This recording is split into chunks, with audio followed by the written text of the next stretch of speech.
let your imagination soar as we dive deep into the captivating world of Disney parks. It's time for the Extra Magic Hour podcast, where the fun never ends and the magic is limitless. Ooh, howdy, Haiti. Ooh, we are back. We are back. Sadly, this will probably be our last show of 2025. Yeah, it will. You're right. Yeah, so we will not probably be back until January. We will be on holiday, as they say. Holiday. As they say. Will you get one? And we wish you the best holiday. Yeah. While we enjoy ours as well as yours. Yeah, so we'll... Not with you, but in spirit. Exactly. So not last week, but the week before, I think we spoke about monorails, we spoke about buses. Now we're going to talk about trains. Trains, planes, and automobiles. Maybe we should do a show on Mickey Mouse vehicles. There we go. Yeah, and I'm not even going to say that this is not even close to a complete history. This is a history that we can talk about on the show, that we can put on the show. Listen, if you are really interested in Disney trains, there are there are two books that you need to own. One is by Michael Broggie, who his dad worked with Walt on creating his own backyard railroad and the Disneyland Railroad. So That is a book that you need to have because it talks about all the different trains and the Disney trains and Disney train history. So get that. This is fun. This will be short, entertaining. You'll learn a little bit if you didn't know. And then, just get a good Disney. I think somebody recently just put out another book too. So. All right, so the history of Disney trains is a magical journey in itself. It's full of engineering, marvels, nostalgia, and a dash of Walt's obsession with locomotives. Even from a kid, if you know anything about Walt, he did it as a kid. He used to hop on the train all the time. So we're going to take you on a full ride from the very beginning at Disneyland all the way to Walt Disney World and maybe even a little bit beyond. So it starts with the birth of Disney trains at Disneyland back in 1955. Walt's love affair with trains started in his youth as a boy in Marceline. Walt was fascinated by trains. He even had a 1/8 scale live steam train in his backyard called the Carolwood Pacific Railroad, which he built in the 1940s in his Los Angeles home. This personal hobby would later inspire the inclusion of full-scale steam trains at Disneyland. I have a copy somewhere laying around this house of that railroad. He actually had plans, how he was going to lay it out in his backyard. He even had to get Lillian's permission to... She didn't want some part of her flower garden to disappear. So I think he built a bridge to go over the flower garden so that it wouldn't disrupt Lillian's garden. And a lot of famous kids back in the day, like Carrie Fisher, said she rode the train as a kid because their parents would go to Walt's house and then the kids would hop on the train with Walt and take rides around his backyard. Anyway, the reason you need to go get some of these books because they're really filled with all these fun stories.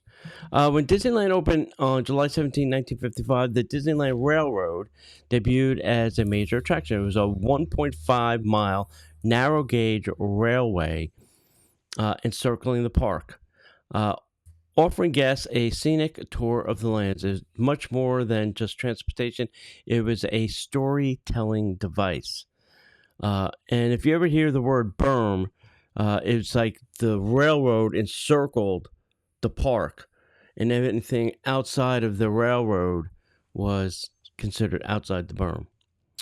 Original trains at Disneyland. The Disneyland Railroad originally featured 4 steam locomotives built by Walt Disney's friend and rail expert Roger Broggie, Michael's dad, in collaboration with Ward Kimball and his locomotive workshop.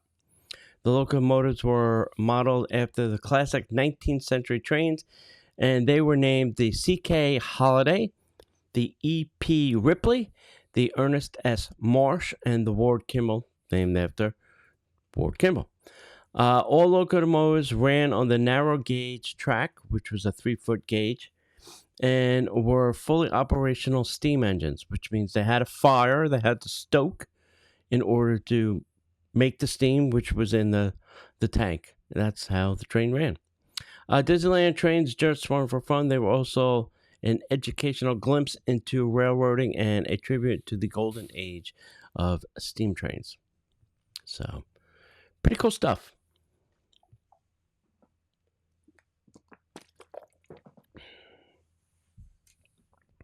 What's next, Mr. James?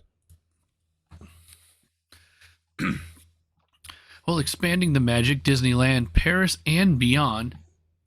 While Disneyland Paris opened later in 1992, Disney's global parks continued the tradition of railroads, always keeping steam engines at the core. At Disneyland Paris, the Euro Disneyland Railroad encircled the park following a similar design philosophy with steam locomotives that nod to European train history. Walt Disney World in 1971, the next level. When Walt Disney World opened in 1971, trains were an essential part of the immersive experience, but on a much grander scale. The Walt Disney World Railroad, or WDWRR,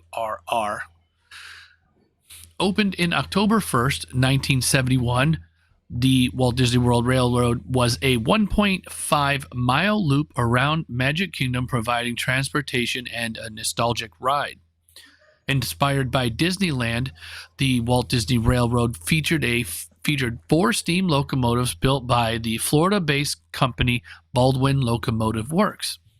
Each train carried a whimsical and historical feel, with ornate detailing and passenger cars designed to invoke the turn-of-the-century American railroads. The Walt Disney World Railroad became a critical element of park layout, connecting Frontierland, Main Street USA, and other areas while immersing guests in a bygone era. Locomotives of the Walt Disney World Railroad locomotives were modeled on the early 20th century's steam engines, each with unique names.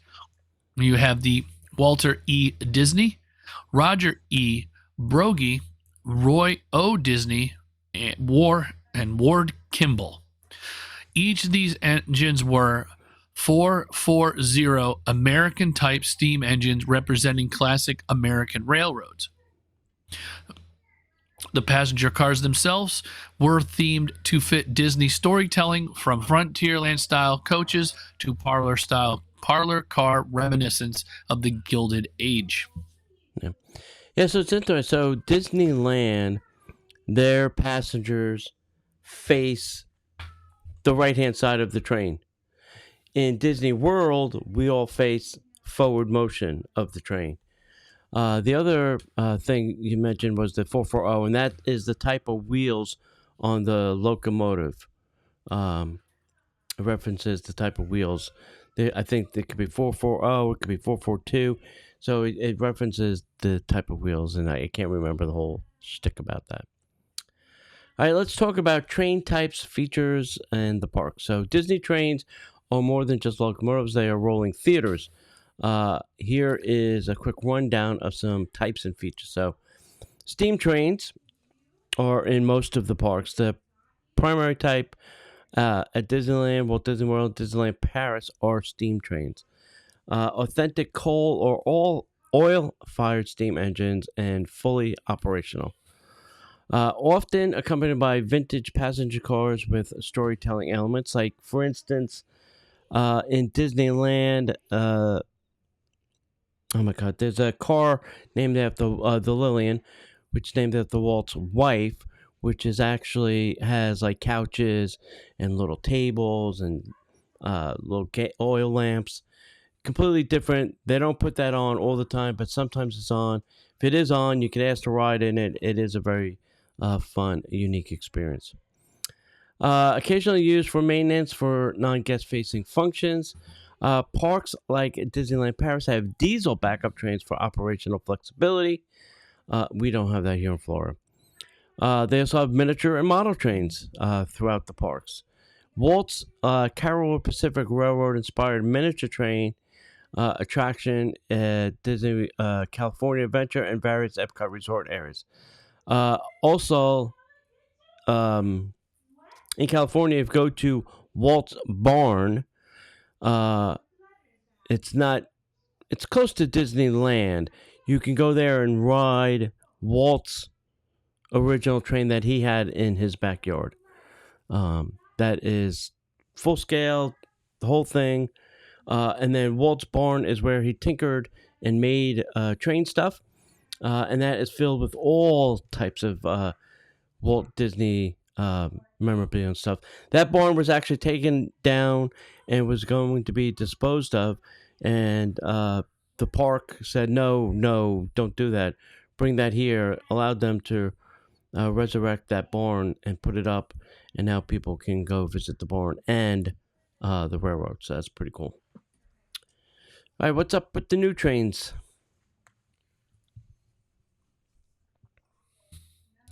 The evolution of Disney trains. Disney trains weren't static.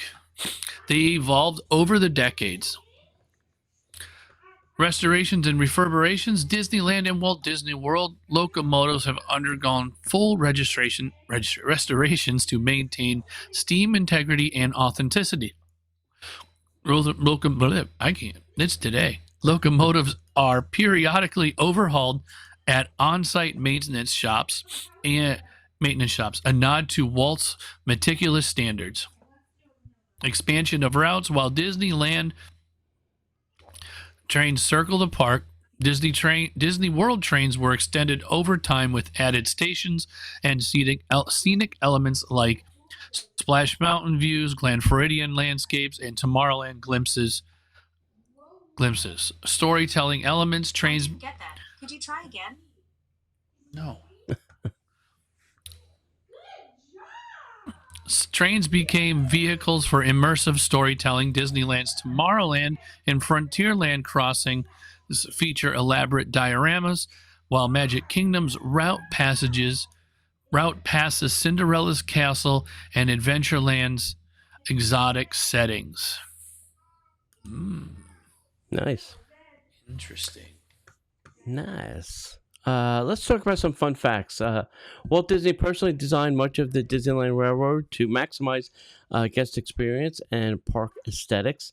The Disney World locomotives can pull up to 200 passengers per train, making it both scenic ride and practical means of moving the crowds. Each train is hand-fired and maintained by Disney's own steam engineers, who are real railroaders trained in traditional techniques. Disney trains have also inspired generations of railroad enthusiasts. Many fans travel just to ride and photograph these trains and engines. I should mention at Disney World, there is still Behind the Steam, which is a train tour, and it is a must-do. Not during the summer, because it's very hot. No. Try and do it in the winter months when it's a lot cooler. You do have to be there before park open. I believe still, I think it's like 7 a.m. It's quite early in the morning. But it is a fun thing to do. I would highly, highly, highly recommend it. I've done it 3 times. Highly recommend it. Some fun milestones. 1955, Disneyland was the first operational full-scale Disney Park Railroad, which encircled the entire park. 1971, the Magic Kingdom expanded that concept as a much larger park and more passenger capacity. In 1983, Disney's attention to rail authenticity expanded. All locomotives were kept in peak operational condition, undergoing regular overhauls. And quite frequently, they will send them to Pennsylvania for the steam engine to be completely taken apart and cleaned and maintained and put back together. So they're serious about their trains. 1992, Disneyland Paris introduced European-style scenic routes and themed stations. And 2005, Hong Kong Disneyland, latest full-scale steam train showing Disney's commitment to traditional steam railroading. So it's not just here in the States, kids. You can go see them in other countries, too. The trains are keeping people moving. It's a staple. It is. It is. Come on, it's fun to ride a train. And yeah, it's fun it to ride is. a train. Maybe not in the summer, but it's still fun. Well, no. We'll manage. We'll still do it. Yeah. Either way. We do it in the summer because it's air conditioning. It's moving. It's moving. Exactly. It's the only breeze you'll get in August. It's the only breeze that they won't tell you to get off and it stops at the next stop. Exactly. Unless it breaks down. Which is highly unlikely for the most part. Yeah. All right. Disney Trains' legacy is more than attractions. They are a bridge between Walt Disney's personal passions and the immersive storytelling of his parks, from Marceline, Missouri to Anaheim, California, and Orlando, Florida. These trains honor the golden age of railroads while offering a rides that equal parts nostalgia, engineering, and magic. They've inspired miniatures, model railroads, and even Disney-themed rail museums. And of course, for anyone who loves the hiss of a steam and the sight of a perfectly curved track, Disney trains remain an emblem of Walt Disney's lifelong obsession, combining innovation, fun, and storytelling in motion. If you want, you can also create... Nope, you don't have to read that part. That's fine. That's good. Yeah, so like I said, there's a lot of great books. You can take the tour. There's a lot of great ways to get information. If you live in California, go to Walt's Barn. But if you're interested in trains too, you could ask any of the people in the parks that are work on the trains, and they'll be glad to talk your ear off about trains. So that's it. James, have you taken the steam train tour? No, I have not. We should do. I know. I think you've told me that a few times that I need to try it. Maybe we should do that in January when it's not so hot. Yeah. We can look into it. Yeah, I think you still need a park ticket. So we'll have to wait till my blackout dates expire. Pretty sure we can. Yeah. Remedy that situation when you can get there. Yeah. So, all right, kids. All right, tell them where to hit us up, Mr. James. If you can't find us here, you can find us in the parks. The Extra Magic Hour podcast is not affiliated with the Walt Disney Company. All Disney parks, attractions, lands, shows, event names, etc. are registered trademarks of the Walt Disney Company.